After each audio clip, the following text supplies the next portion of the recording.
So today, Venus, the heart. First of all, let's go to the origin of the name Venus. Venus comes from the word wen in the European languages, and this word means desire and love. And we have to go to the very beginning of what is love for a human in the first time. In the first time, love was related with the concept of desire because love was only understood because of reproduction. Okay, now we don't do that, but in the very beginning, it was like that. So love was related with the need to be in touch with others, to relate with others, so we can procreate.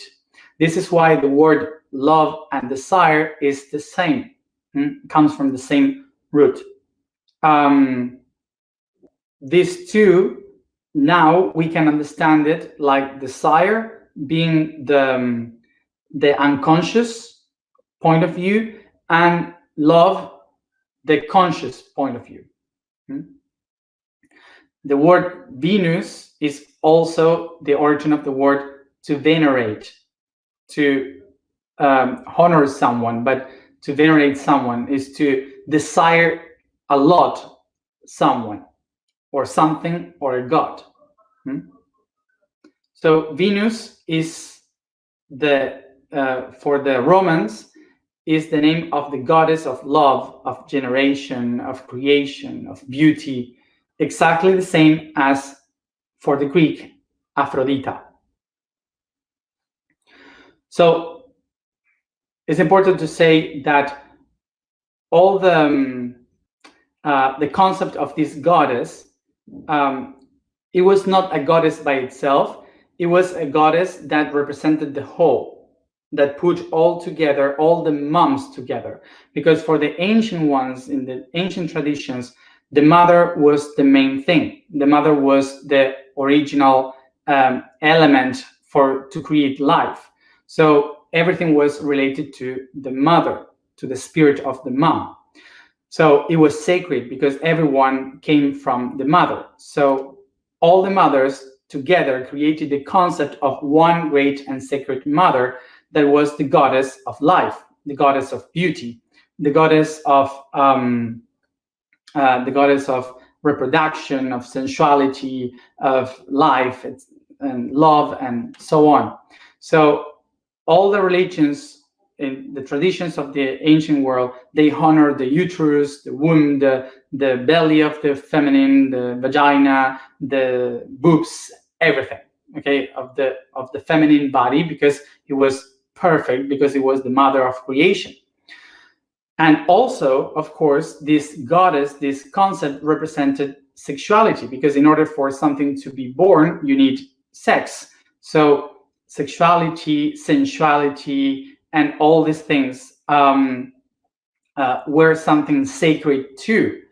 We kind of we kind of separate that concept because we have been many centuries and also thousands of years thinking from the point of view of monotheism. So they separated sexuality as something that is wrong, and we today think that we need to transcend that in order to get to the divine, but it's not like this, because it's about religion and concepts. Okay, for the very beginning of humanity, the concept of love was related with sex, and it was sacred at the same level. So, as all the other gods, all the other divine beings, Venus is not a real being, is not a real person. Is a concept that holds all the idea of maternity, of love, of creation. Okay. Venus is one of the brightest things in the sky. So we have the sun, then the moon, and then Venus. and then we have Sirius. But Venus is the brightest that seems like a star that is shining in the sky. For the ancient ones, Venus was like this moving star that that was bringing the light. It was the bringer of light from the sun to the worlds. So because this idea of the star bringing the light from the sun, they related the idea of bringing the beauty, the consciousness. It was the bringer of light here on earth, the creation of beauty of all the things. This is why all the cultures used to call this planet the bringer of light. For sure you have heard how Phoenicians used to call it. That was Inanna Ishtar. It was the brightest light. It was the mother bringing the clarity and the beauty to this world. So for the Persians, it was Anahit. And for the Mediterranean people, it was Tanit. For Egypt, of course, is Hathor. So for the Egyptians, it's Hathor, and for the Greeks, Aphrodite, and for the Romans, Venus. So the Greek people used to call this star also Phosphoros. That means the one that brings the light. So the Romans used to call it also the one that brings the light, and they call it in Latin Luciferus. Luciferus is Lucifer, is the name of Lucifer. So just to take the idea of what is Lucifer in our cultures, let's remember that this name is an epithet, is a nickname, sorry, it's like a nickname for this planet. So in Latin, lux means light, and ferus means the one that brings. So the one that brings the light is Luciferus.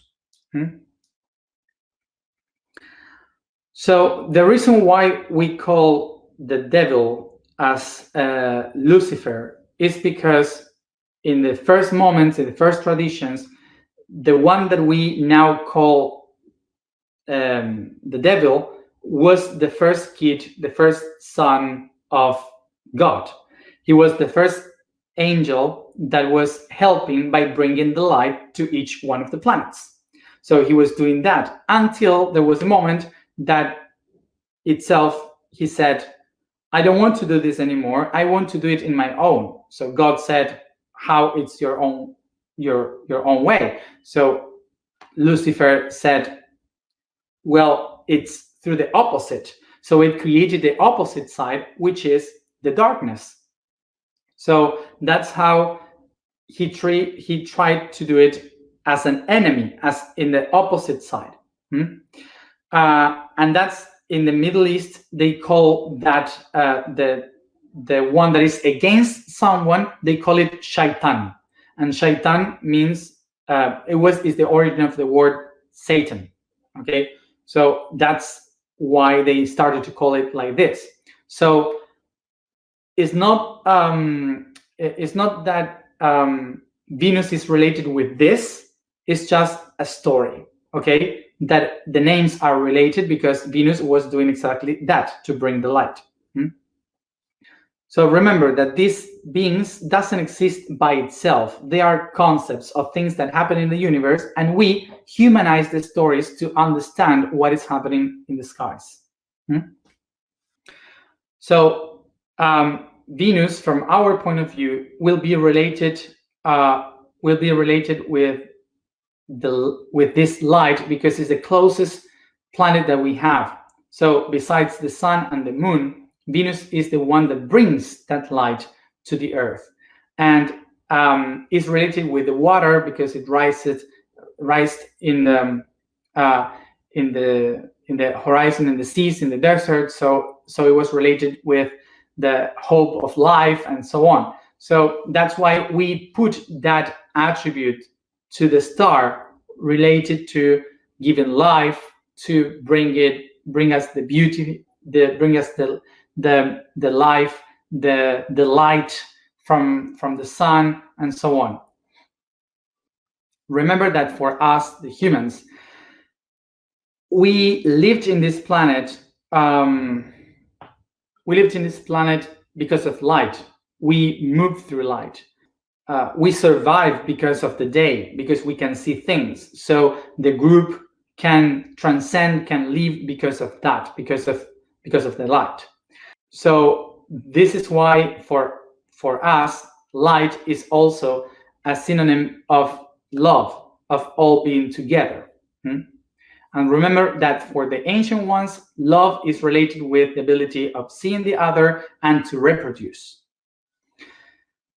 So also remember that Venus is not only the first light or the light of the dawn, but also is fertility, is sexuality. So it's important to understand why we relate sexuality with day, because we have to go into the very origin of humans when we were animals, basically, and we needed to reproduce during the day in that time, because otherwise there will be animals hunting us, and when you reproduce, you lose a lot of energy, so you are not able to fight, or it's like you are in a low moment and relaxed moment, let's say. So you needed light in order to see what is coming farther, so you can get ready and prepare, so you don't get eaten by an animal. Okay, so this is why they related light, day, with sex and fertility. So now let's go into our subconscious and how it was shaped here, the idea of Venus being the love and the desire.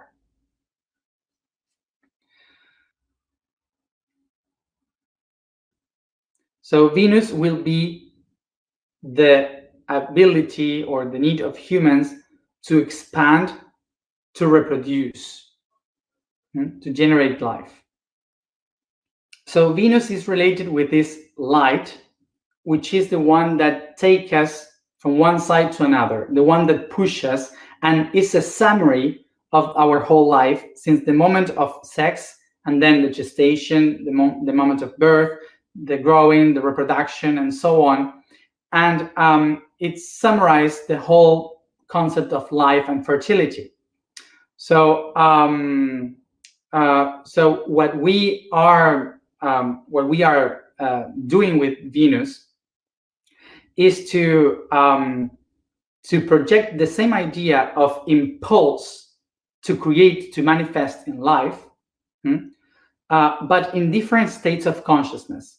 So at first would be reproduction and sexuality, but then it starts to change into fertility, into love, into ideas, philosophy, and so on. So are the different types in which we are going to express the pulse of life, the inner fire that moves us.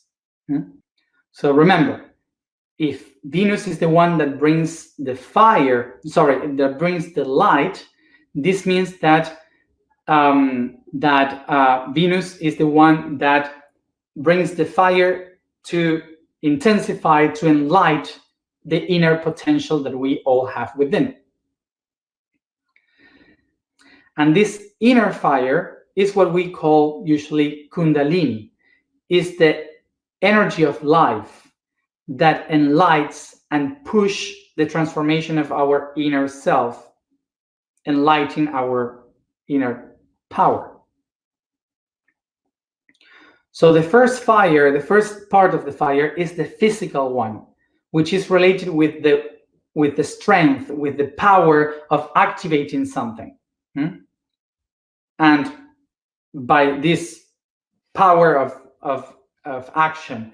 And then also incarnates the sexuality, the reproduction. Okay, so that's what then becomes in sensuality. So the fire comes into action first. The action goes into reproduction. The reproduction goes into sexuality, and the sexuality evolves into sensuality. And that's how the fire starts to go up. So when you go into sensuality, remember, comes from the word sensus. That means senses. Okay, so sensuality is not like sexuality, which is about the genitals. It's about the perception of the things. It's about the five senses and how you perceive the world. So this is the moment when the desire starts in this fire. The desire is willing to receive information through the touch, through the smell, through the mouth, through the eyes, and so on. It's not about sex. It's about perception. For some people, food can be sensual, smell can be sensual, music can be sensual. Okay, so that is the sensuality that gives birth to the desire. So from the solar plexus down, the desire holds the sensuality of senses, the sexual need of reproduction, and the action itself.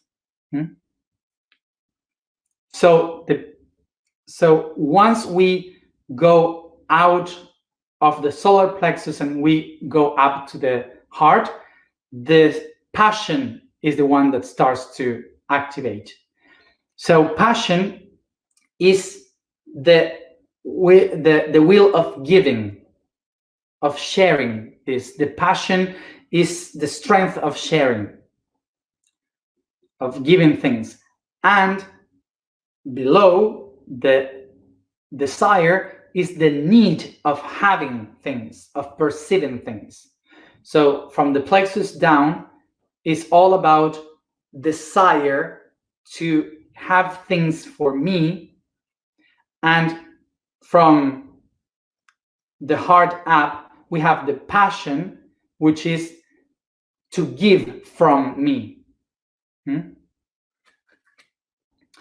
So from this point, the fire stops consuming things, making it into ashes, and it starts to enlight and give heat to everyone and light to everyone. Okay?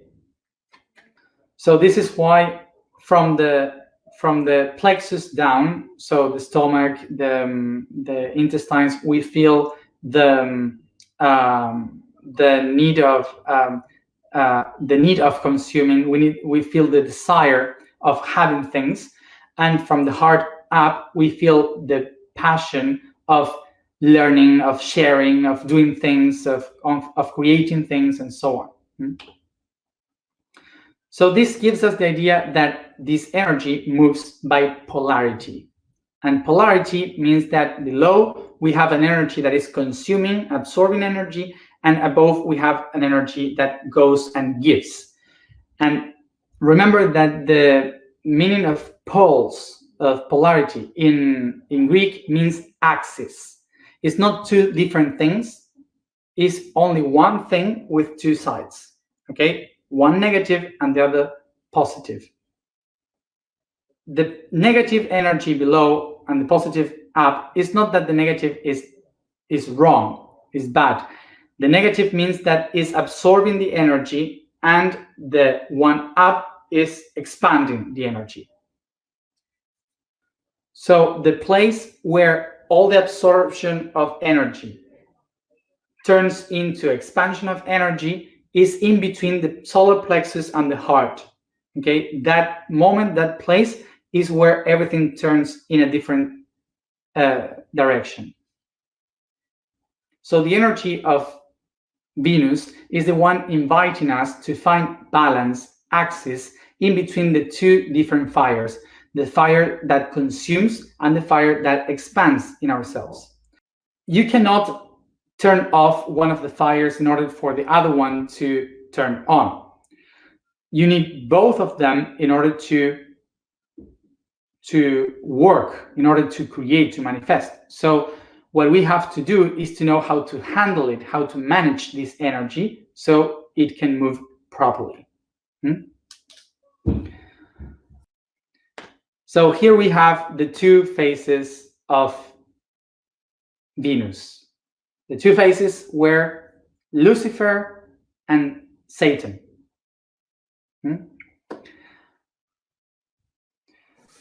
So remember that Lucifer is the concept of giving the light, and Satan is the concept of absorbing the light and using the matter, consuming the matter. So now what happened? That usually, because we come from monotheistic and polytheistic traditions, we usually like to blame to divinities, to entities, to demons, to beings for the things that we don't know how to handle ourselves. So now, for example, now when I say we enlight Lucifer, the concept of the word is like turns a light in many of the people that has this subconscious way of thinking that says, oh my God, it's talking about the devil. And like, alert, alert. Sometimes when I start to explain about this and describe all these concepts, people used to think that I am talking about the demon and the devil and so on. But it's not. Basically, I'm speaking about concepts and words that were used to explain these things. But 1,000 years ago, they started to use it in another way, and we are all like this, like brainwashed. There's no demon as we know it in our traditions. Okay, see. So when, just parenthesis, when we speak about demons and entities that use us and so on, yes, they are, but they are natural beings from the fourth dimension that they eat energy from the living beings and so on. But we cannot put into them a statement of organization, of hierarchy, okay? Because this is like trying to put into cockroaches or some raccoons, I don't know, the structure of a government when they are trying to eat our garbage. Okay, so that's it. So the darkness is useful for the universe because they have their own job, their own. We need them for some things. The problem is that some of them, they go beyond their limits of work, and but most of the times it's because we don't know how to handle our own energy, so we let them use us. Okay, so that's it. So now about we following the light or using the matter, which is Lucifer, Satan. In our only point of view of life, we do that all the time. When we do that, when instead of following our passions in life, what we do is to relay all our life to our needs.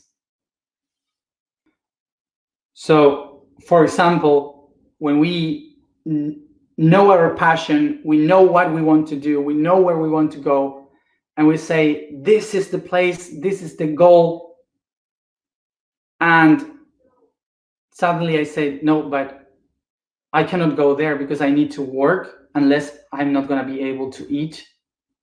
I need to work 8 hours a day in this place that I don't like just because maybe I will die. or, oh, I have this knowledge that I can do it all by myself, I can be free, I have to get out of these relationships, but I don't know if I'm gonna find someone. Maybe I have to grab what I found and just stay here, even if it hurts me. That's treason to your own self. That's Satan. So regarding Venus, the planet is teaching us that it's only ourselves that we are denying and committing treason to our own self when we leave behind our passions in order to just follow our needs.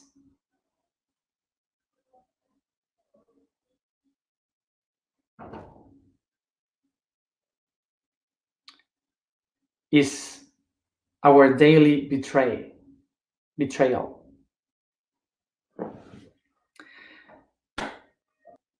So how can we solve this? Remembering that our needs are the fuel for our passions. That we don't have to eliminate our needs. We need to know how to handle them. Can you know now that we are creating the spirit of Satan every time that we betray our own heart?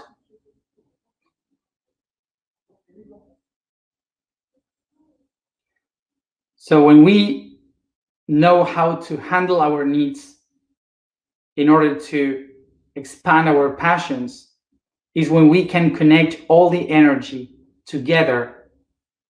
And that's the moment when we call the whole pattern as love. Love is the way in which we call this eternal energy that uses the needs in order to create, to push our passions.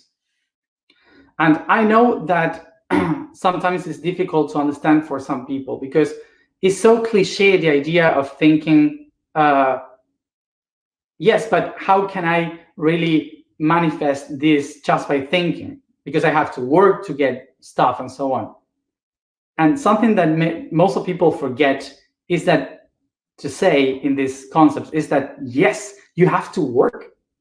You have to do things. The energy is about movement. If you don't move, if you don't do stuff,